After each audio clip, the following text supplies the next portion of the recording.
Dobar dan, dobri ljudi, sve tekiti četvrtkom sa Marinom.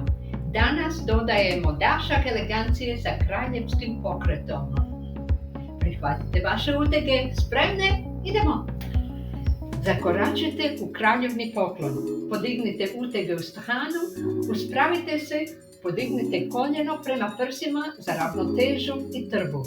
Stisnite sve vaše mišiće i opet poklon, utezi, koljeno. Promijenite nogu 20 puta na svakoj strani, 2 serije.